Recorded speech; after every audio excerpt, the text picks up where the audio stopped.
Who are these people? Press news. They're looking at everything.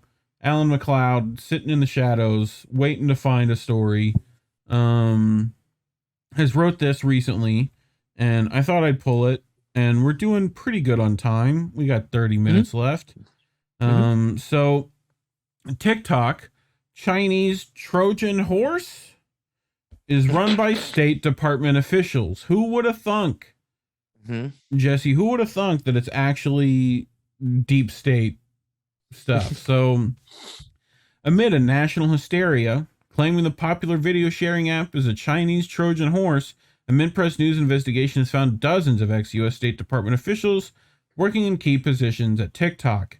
Many more individuals who, with backgrounds in the FBI, CIA, and other departments of the national security state, also hold influential posts at the social media giant, affecting the content that over 1 billion users see, while American politicians demand the app be banned on national security grounds, try to force through an Internet Surveillance Act that would turn the country into an Orwellian state, make clueless statements about how TikTok is dangerous because it connects to your Wi-Fi. It is possible that TikTok is already much closer to Washington than it is to Beijing. So, for quite some time, TikTok has been recruiting former State Department officials to run its ops. The company's head of data public policy for Europe, for example, is Jade Nestor. Before being recruited for that individual role, Nestor was a senior official in Washington, serving for 4 years as the State Department's Director of Internet Public Policy. So that's where we're starting from, Alan. Sorry, Jade Nestor totally sounds like some kind of like rare exotic bird that David Attenborough should be telling me about, that they like finally got footage of the Jade Nestor. It sounds like someone just randomized their Pandarian's name, you know?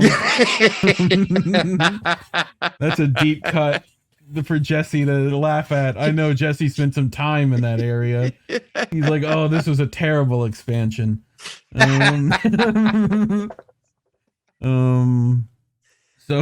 for 4 years as the State Department's Director of Internet Public Policy. Anyway, Mariola Janik, meanwhile, left a long and fruitful career in the government to work for TikTok, starting out at the Bureau of Western Hemisphere Affairs. Janik became a career diplomat in the State Department before moving to the Department of Homeland Security. In September, however, she left the government to immediately take up the position of TikTok's Trusted Safety Program Manager, a job that will inevitably include removing content and reshaping algorithms. Who would have thought? You got no friends in Washington, D.C. Your enemy is laughing at you. Like, well, there is no suggestion that Janik is anything other than a model employee, says Alan McLeod. The fact that a U.S. government agent walked into such an influential position at the social media giant should be a cause for concern. If, for instance, a high Chinese official was hired to influence what the U.S. public saw on their social media feeds, it would likely be the centerpiece of the TikTok furor currently gripping Washington. So, Janik is not the only former security official working on TikTok's trust and safety team. However, between 2008 and 2021, Christian Cardona enjoyed a distinguished career at the State Department, serving in Poland, Turkey, and Oman, and was in the thick of the U.S. interventionism in the Middle East between 2012 and 2013. He was an assistant to the U.S. ambassador in Kabul. He later left that role to become the political and military affairs manager for Iran. In the summer of 21, he went straight from the top State Department job to become product policy manager for trust and safety at TikTok, a position that on paper he appears completely unqualified for. Earlier this year, Cardona left the company. Another influential individual at TikTok is recruiting coordinator Katrina Valasaneros, new dinosaur, yet before she was choosing whom the company hires, Valasaneros worked at the State Department's office. See, that has to be a lizard person in disguise. It's Valasaneros? Like, really? You just expect her to keep her hands up like this all day? Like, nah. Office, she worked She worked in the State Department's Office of Human Rights and Humanitarian Affairs. The State Departments. That's like an oxymoron of a organization to have for them. Until 21, she was part of Army Cyber Command, the U.S. military unit that oversees cyber attacks and information warfare online. Could you imagine, Jesse, if a Chinese member that oversaw the cyber attack and information warfare of the Chinese Republican Army worked at TikTok? People might We'd be trying to ban it. Like, wow. So, man. Other TikTok employees with long history in the U.S. national security state include Brad Earman, a global head of criminal and civil investigations, who spent 21 years as a special agent in the Air Force Office of Special Investigations and also worked as a program manager for anti-terrorism in the State Department. And Ryan Walsh, the only normal name in this, escalations management led for trust and safety at TikTok, who until 2020 was the government's senior advisor for digital strategy, the central part of Walsh's State Department job. His own resume notes was, quote, advancing supportive narratives for the U.S. and NATO online. He's just a NATO fucking dupe. Okay. Advancing supportive narratives. Jesus Christ. Here he is. Here's Ryan Walsh. Risking rapid response team at TikTok. Yes, please. Everybody convene in my office immediately. We've got a TikTok emergency. Ryan Walsh. Oh God! He Get can't me ever Brad say his Earman name right now. Get Brad Earman. Earman, get into my office. And that lizard lady, Velociraptor.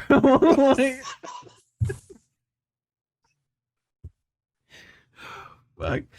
I love how we've telephone gamed Velocistros into Velociraptor in like 2 moves. It was just seamless. Yeah. So here's this fucking man's quote experience.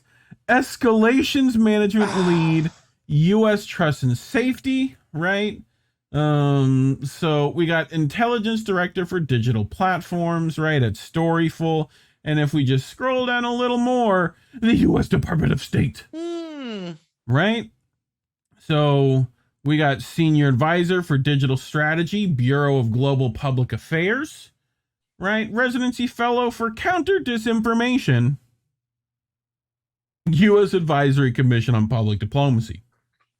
Right? Could you imagine the type of diplomacy Patrick Stewart would do if he had a counter disinformation fellow? Like Walsh, therefore, is illustrative of a broader wave of individuals who have moved from governments attempting to manipulate the global town square to private companies were they entrusted to keep the public safe from exactly the sort of state-backed influence operations their former colleagues are orchestrating. In short, then, this system, whereby recently retired government officials decide what the world sees and does not see online, is one step removed from state censorship on a global level. So, for all the talk of digital influence operations emanating from Russia or other U.S. adversaries, the United States is surely the worst offender when it comes to manipulating public opinion online. It is known, for instance, the Department of Defense employs an army of at least 60,000 people whose job is to influence the public sphere, most of whom serve as, quote, keyboard warriors and trolls aiming to promote U.S. government or military interests. And earlier this year, the Twitter files exposed how social media giants collaborated with the Pentagon to help run online influence operations and fake news campaigns aimed at regime change in the Middle East. So, you know about Project Texas? You heard of this? Yeah. Influx of State Department officials in TikTok's upper ranks is a consequence of Project Texas, an initiative the company began in 2020 in the hopes of avoiding being banned altogether in the United States. During this time in office, Secretary of State Mike Pompeo led the charge to shut the platform down frequently labelizing it as a, quote, spying app and a propaganda tool for the CCP. It was widely reported that the U.S. government had forced the sale of TikTok to Walmart and then Microsoft. So, Walden's and then Gates should work out. But in the late 2020, as Project Texas began, those deals mysteriously fell through. And the rhetoric about the dangers of TikTok from officials evaporated. Project Texas is a $1.5 billion security operation to move the company's data to Austin. In doing so, it announced that it was partnering with tech giant Oracle, a corporation that, as Mint Press has reported on, is the CIA in all but name. Evidently, Project Texas also secretly included hiring all manner of U.S. national security state personnel to oversee the company's operations, and not just from the State Department. Rebecca Pober, for instance, moved straight from her post in strategy and policy at the Pentagon to become a U.S. policy manager at TikTok. A number of influential TikTok employees are former longtime CIA agents. Alec S., the company's former trust and safety global content integrity policy lead, was previously a leadership analyst at agency headquarters in Langley. That S stands for spook in this case. For almost 9 years before the CIA, she worked for the State Department and U.S. Pacific Command. Casey Getz, meanwhile, spent nearly 11 years at the CIA, rising to become branch chief before later being hired by TikTok to work on data security and security integration. He was also previously director for cybersecurity at the National Security Council at the White House. And according to the resume of TikTok Trust and safety manager Bill Patterson, not only was he a CIA targeting analyst until 2020, he is also a currently serving military intelligence officer in the U.S. Army while moonlighting at the social media behemoth. So not even X. Indeed, virtually every branch of the national security state is present at TikTok. Before becoming the company's trust and safety manager, Catherine Grant spent more than 3 years working at the White House before moving to the National Security Council and then the Department of Energy. Her TikTok trust and safety colleague, Victoria McCullough, has a similarly state-heavy background, working 2 years at the Department of Homeland Security before joining Grant at the White House, where she was an associate director in the Office of Public Engagement. And TikTok crisis manager Jim Ammons served for more than 21 years as a unit chief in the FBI. Meanwhile, at the Halls of Injustice, Mint Press study described Meanwhile, a NATO to TikTok pipeline, whereby dozens of officials from the military alliance had also been given jobs in key fields within the company. Perhaps the most startling of these hires was Greg Anderson, whose own LinkedIn profile noted that he worked on a psychological operations for NATO immediately before moving to work in social media. So please psychological operations for NATO. Please tell me he's a man who stares at goats. Please tell me that's what that means. Former state officials are overwhelmingly being appointed to politically sensitive positions such as security and trusted safety rather than more neural departments like customer service and sales. While this article is not specifically arguing that any of the individuals listed here are unworthy of considerations for their post, taken as a whole, together with dozens of other spooks, spies, and mandarins not profiled here, it is difficult to understand this phenomenon other than as a power play from the U.S. government to try to establish control over one of the world's most popular and fastest growing social media companies. So, Alan McLeod wants to point out the political theater of this. TikTok is an immensely influential medium, shaping how the world understands itself, particularly for younger gens. A 2021 study found that 31% of people aged between 18 and 24 worldwide has used the app in the past week, with 9% using it as a primary source of news. There's no doubt part of the reason U.S. officials are so concerned with it. Last month, TikTok CEO Chu Shouzi was brought before Congress and challenged on his company's connections to the People's Republic of China through TikTok is a subsidiary of Chinese firm ByteDance and insists it operates as an independent entity and that it never shared any user data with Beijing. Unfortunately, the opportunity to interrogate Xu on more substantive issues was overtaken by political grandstanding from elected officials who seemed uninterested in his answers and more concerned with scoring political points or achieving quotable sound bites. Bless you. Thank you. Just Bullshit. allergic to Kicking all it this again, sorry. bullshit, dude. I feel you. There was also more than an undertone of xenophobia throughout the events, with Chu on multiple occasions having to remind his questioners that he was not, in fact, Chinese, only for them to ignore him and continue to insinuate that he was. Republican Senator Tom Cotton went further, demanding that Chu be deported and insisting that we can't allow Chinese citizens or anyone affiliated with the Communist Party of China to own one more inch of American soil, a statement that evokes memories of the Chinese Exclusion Act, a racist immigration bill that was fully repudiated in the 1960s. Chu is from Singapore. Oh my. So, I mean, that guy definitely knows about him. I'm just saying, you know, we're committed to providing a safe, secure platform that fosters an inclusive place for our amazing, diverse communities to call home. The Shame Today conversation felt rooted in xenophobia, wrote TikTok COO Vanessa Pappas. Chu was also subjected to bizarre questioning from politicians entirely ignorant of how modern telecommunications work. Congress Richard Hudson asked whether TikTok could access Wi-Fi networks, a question so obvious it left Chu assuming he had misunderstood the question. Meanwhile, Buddy Carter demanded to know where the app utilize users' phone cameras to track dilation in the eyes so that they could market shocking videos more effectively to them. Watching, quote, clueless congresspersons asking boomers questions was hard to watch, concluded tech magazine Futurism. So, 20 years for watching a dance video. Alan McLeod gets in a little bit of the HR 1153, right? So, nevertheless, these ignorant politicians are currently legislating an anti-TikTok bill, which mentions nothing about TikTok. The HR 1153, the Data Act, which recently passed the House Foreign Affairs Committee, is almost surreal in one of its implications, wrote the Institute for Reasonable Statecraft. Not only would TikTok and possibly other large Chinese apps like WeChat be banned, but accessing them through using a VPN would become a criminal federal offense and subject to 20 years in prison and a fine of up to $1 million.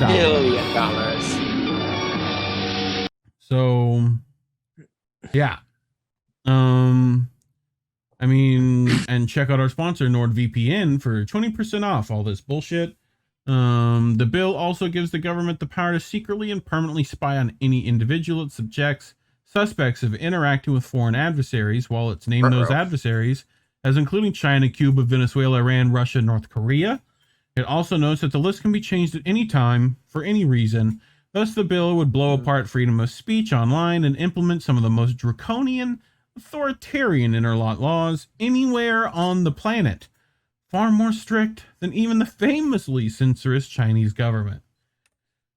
So he talks about spies in our midst. Some of the furor over TikTok's supposed threat has been stoked artificially by its rivals. Facebook, for example, is known to have contracted a PR firm to carry out a nationwide smear campaign against TikTok, presenting the platform as a threat to children and placing articles talking up the dangers of its competitors in the newspapers across the country. Yet Facebook itself has been subjected to the government of TikTok treatment.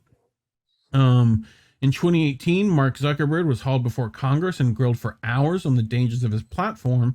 Elected officials discussed breaking the company up or even imprisoning Zuckerberg for his role in promoting misinformation. If the goal was to intimidate him into giving up editorial control of the platform, then it may have worked. Only weeks after the inquest, Facebook announced that it was partnering with the Atlantic Council, an arm of NATO, whereby the group would now influence what billions of people saw and did not see in their news feeds.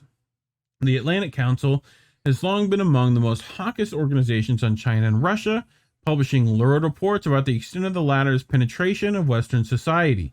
It also strongly suspected that the Atlantic Council was involved in the infamous Proper Not Group, a shadowy organization that labeled hundreds of alternative media outlets, including Mint Press News, as likely Russian propaganda. As a result of recent algorithm changes, Facebook traffic to alternative news websites has been completely throttled, as the platform strongly privileges establishment media over conservative outlets.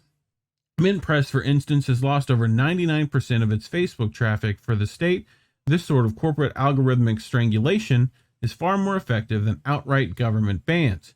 It achieves virtually the same suppression metrics while provoking far less public outrage. Facebook itself is teaming with agents from the national security state. Aaron Berman, for instance, who leads the team that is ultimately in charge of content moderation for the platform, was until 2019 a high-ranking member of the CIA, writing the president's daily briefings until he jumped ship to Facebook. Right? So another Berman, Deborah, spent nearly a decade as an intelligence analyst. I think that's also what Ray McGovern did, FYI. Another Berman, Deborah, spent nearly a decade as an intelligence analyst at Langley. As a Syria specialist, it's quite possible she's part of the CIA's ongoing dirty war against the country, whereby the agency funded, trained, and maintained an army of jihadists to overthrow the Assad government. In early 2022, however, she left the CIA to take up a position managing Meta's trust and safety team. So, Bermans are just two of dozens of CIA agents now running Facebook's worldwide operations that were profiled in a previous Mint Press investigation titled Meet the Ex-CIA Agents Deciding Facebook's Content Policy, which I do believe we covered. Facebook and TikTok are far from outliers, however. It is sometimes difficult to find a senior Google employee who was not previously a member of the CIA.